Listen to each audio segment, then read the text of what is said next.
Oh, yeah. Hello, and welcome to the Trend Zone Football Dudes Extronomical Fantasy Show. He's Dave. I'm Casey. I did that right. I decided to talk a little fantasy.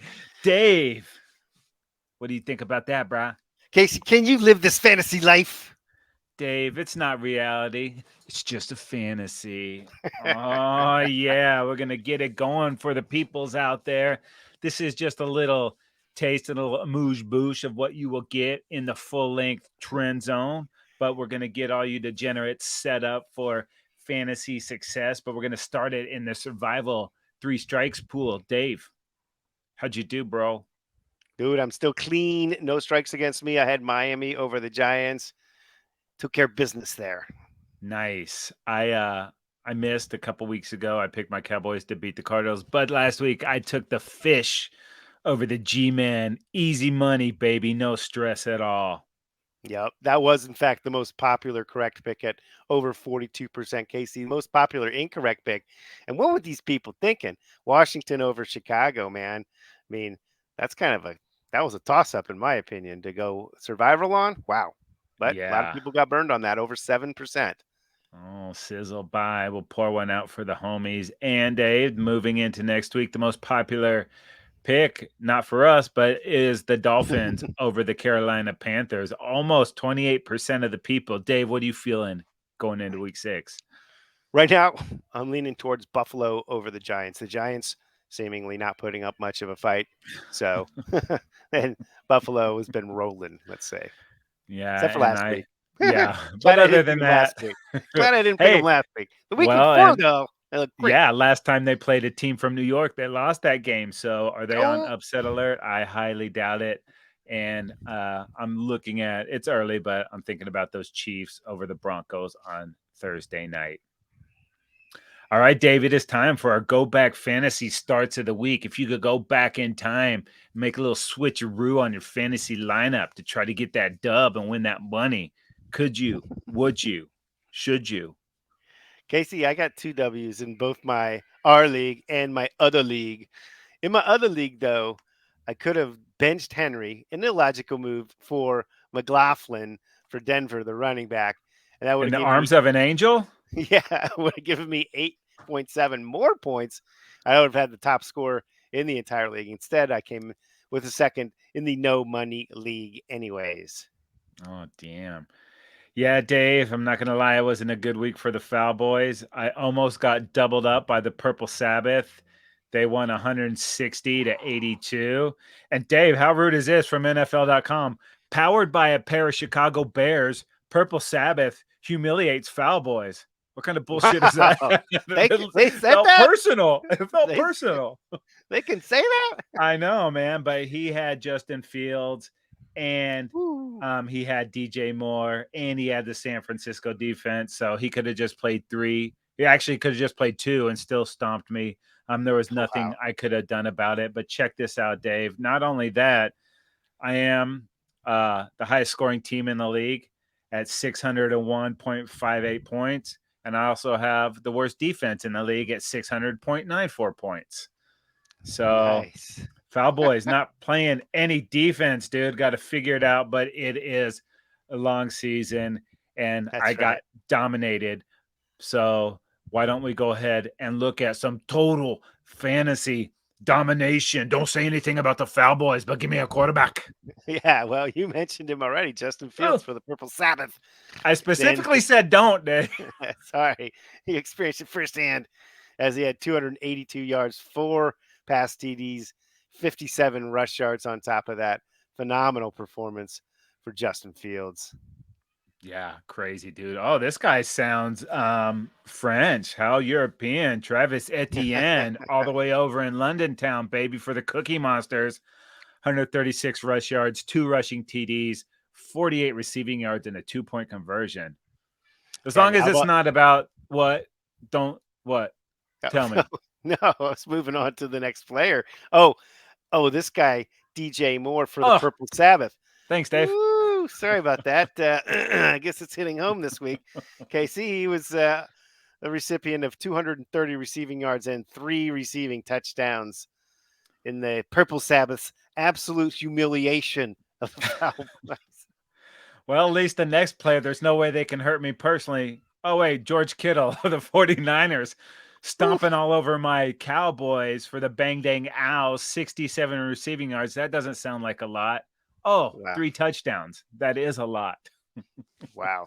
First 3 Uh, touchdowns of the year for Kittle, and he stacked them all in that one game. I appreciate that. And he had the nice little undershirt that he wore too. Good job, George Kittle. All right, Dave, we run our league through NFL.com. 12 teams, non PPR, non flex, 3 wides, 2 running backs, 6 points for a touchdown by the quarterback, as it should be. Only 5 bench spots. Squirming, churning, trying to get some people up on that roster. Some hard cuts got to be made. Yep. And Dave, this week is the buys, but go ahead and tell the people about the waiver. How does that work? Yeah. Well, speaking of the buys, I had 4 buys on my team last week in both leagues. Anyways, Casey, I digress. Talking about our waiver wire, which is a really good way of doing it, folks. It's called move to last after claim, never reset. What that means is if you make a successful waiver claim during a given week, you are then reset to the lowest priority moving forward. But if you decide not to take a waiver claim in a given week, then your waiver position goes up. So sometimes it's strategically advantageous to go ahead and wait, let the whole waiver thing pass and grab a free agent in a given week, and then let your waiver wire climb up to the top. That way, when something big happens, you're ready to pounce. And Dave, not to toot our own horn, beep beep, but what were a couple of the quarterbacks you told the peoples to pick up last week? Yeah, we mentioned CJ Stroud. He had 249 yards and a touchdown, along with 2 rushing yards. Not to mention Sam Howell, dude, lit it up in a shootout there against the Bears. 388 yards, 2 touchdowns, 1 pick, 19 rush yards, and a 2-pointer for Howell, dude. So, yeah, if you're out there listening, you might be picking up on some good stuff. Yeah, that's right. Oh, and running back McLaughlin, not Sarah, Jaleel. He had 89 scrimmage yards and a touchdown. And Cole Kmet, this guy sat around floating forever. Cookie Monsters end up picking him up, 42 receiving yards and a touchdown. I mentioned the bye weeks, Dave. The Packers and the Steelers. Why only 2 this week? Donks. Come on, It's NFL. weird. Yeah, it's weird. I mean, it should start with 4 and stay with 4 consistently. Yeah, That would they could eliminate those buys late in the fantasy season. I think they come in like week 13 or 14, something lame. Now, totally. mixing a little reality in here, there were some injuries at the quarterback last week, so you might be shopping there on this list. Yeah, if you happen to be riding Indianapolis Colts quarterback Anthony Richardson, with his running and throwing kind of dual impact there, he had a sprained AC joint. Unfortunately, he's going to miss some time. It could even be it was a grade 3 sprain, and they might put him on injured reserve. So that they're toying with that right now. So what that means is, of course, Gardner. That's right, the mustache. Gardner Minshew's coming out to play, and this guy's a gamer, folks. So you might end up landing this dude and riding him out for a good spell of time, and who knows how long he's going to be going, but he knows how to put some stats together. Yeah, dude. And what about Baker Mayfield, baby? Hosting those Detroit Lions coming off the bye week, gonna have to score some points if you're messing with those Yep. Lions. So I like Bake this week. Why not? All right, not bad. All right, Dave. What about running back? More injuries here. Yeah, very excuse me, unfortunate situation with the Cardinals running back James Conner, who's been really running hard. He's such a physical dude. He's expected to miss multiple weeks with a knee injury there.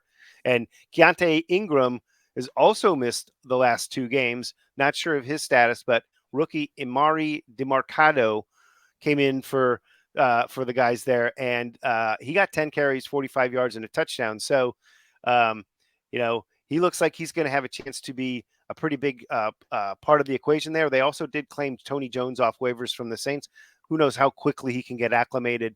But if you want to take a long-term look at him, he's a pretty good back, so he might find a nice role over there, depending on how long Connor has to be on the shelf. And what's going on with the Dolphins situation? Well, dude, very disappointing situation for the speedster rookie Devon Achane, dude. Knee injury. and they are not sure what's going to go on there, how long that's going to take, but it's going to be a handful of weeks, it looks like, for sure. Meanwhile, Raheem Mostert, hey, he's back in action, even though he's been there. It doesn't seem like he looks like the forgotten guy since he got those 4 touchdowns in the first half of their 70-20 whooping of the Broncos. But I digress again out of sheer pleasure. Here's another guy, though, Jeff Wilson Jr. coming back from being injured there. He's going to be that next guy up after Mostert. So he sounds like a little guy. Jeff Wilson Jr. Yeah, he's a junior. So speaking of little guys, dude, I love Tyjae Spears, the rookie out of Tulane. He's starting to get more of that market share with the King. Such a different skill set. Really starting to flash. Last week, he had his best game as a pro, and I think there is more to come in that direction. Dave, man, injuries everywhere. Moving on to the wide receiver position. This is the most brutal out of all those cats. Yeah, no doubt about it. Minnesota Vikings receiver Justin Jefferson suffered the hammy injury late in the game against the Chiefs. He did not come back, and needless to say, they are considering, in fact, planning on putting him on to injured reserve. So that being the case, he would obviously miss at least 4 games. But we know hammies, they can linger even longer. Keenan Allen had one last year. That thing lasted like 9-10 weeks before he was able to go. You can't risk it. So Jefferson is going to be on the shelf for a while. Guess what? Addison, of course, is probably rostered up in most leagues there, the rookie sensation. But how about KJ Osborne looking to get an increased role there? He's suddenly the veteran go-to guy, and he's putting together a pretty good season as the third option kind of there. Now give him more targets. Looks like he'll probably see some more fantasy points come his way. Osborne seems like a perfect fit with the Purple Sabbath, huh? Yeah. Oh, yeah. You know, I'm looking at, and I hate to do it, though, is Curtis Samuel for these Dirty Commandos, man. The last couple of weeks been playing really solid. Yeah. It's not been week to week, but as Sam Howell gets a little bit better, he's distributing that ball a little more judiciously through that receiving core there. Yeah. All right, Dave, what about the tight ends? Ooh, I'll tell you what, dude. Let's take a look at these tight ends because, bam, they're toit and they're ending. Yeah. So we've mentioned Donald Parham, but he got banged up a little bit there with the wrist, so I didn't think he was in the game last week necessarily, but he is a red zone threat there. For Arizona, you've got Zach Ertz, who is a guy that has, I think he was a little banged up earlier in the season. He seems to be coming along right now. He's available in our league. So a couple of options there to pick from there. Oh, yeah. Dawson Knox, he is questionable for the Bills. I like that. But going back to the Commandos, dude, Logan Thomas had an awesome game on Thursday night in that loss to the Bears. But he seems like he's getting a lot of look-sees there from Howell. So, yeah, I don't know if you want to double up on Commandos. That doesn't sound like crazy good advice, but yeah, I've heard worse. Yeah, and they are going against Atlanta, who, maybe it's a decent matchup, right? Let's put it that way. All right, Dave, what about defense? Ooh, okay. I'm going to go with the Jacksonville Jaguars. Sort of their team, it seems to be rounding into shape in general speaking in our league. They're one of the higher scoring teams that is still available, and they got a matchup this weekend against Indy, which will obviously feature Gardner Minshew, who you also picked up based on my advice earlier in the show. Yeah, baby, do it. And on these defenses, maybe I don't feel great about it, but what about these Los Angeles Rams hosting the Arizona Cardinals? Desperate Rams, they need to get a W, and when the Cardinals come to town, even though they're playing well, that's usually pretty good for what ails you. I am going with the Rams. All right. Not bad with Aaron Donald's attack, right? That's right. Hey, you got questions? We got answers. Hit us up on Facebook or Twitter or footballdudesla@gmail.com. We got you, people. Yeah, make sure you subscribe to the Trend Zone podcast each and every week of the NFL season. We're talking top trending stories, and we preview all the top games in the NFL. That's the Trend Zone that is available on Wednesday evenings. Yeah, and you can get that on Apple Podcasts, Google Podcasts, Spotify, now Amazon Music. We're everywhere, baby. Or just head on over to footballdudes.com. We'll help you dominate your fantasy league and make your NFL picks for each week. Taking care of the people, Dave. We're doing the work, man. We're doing the heavy lifting over here. That's right. We make it so your life is a little bit easier. Thank you for listening to the Trend Zone Football Dudes Extronomical Fantasy Show. We're not the suits that talk football. We're the dudes that know football. And may your reality and your fantasy meld into one extronomical football weekend. We are out of here.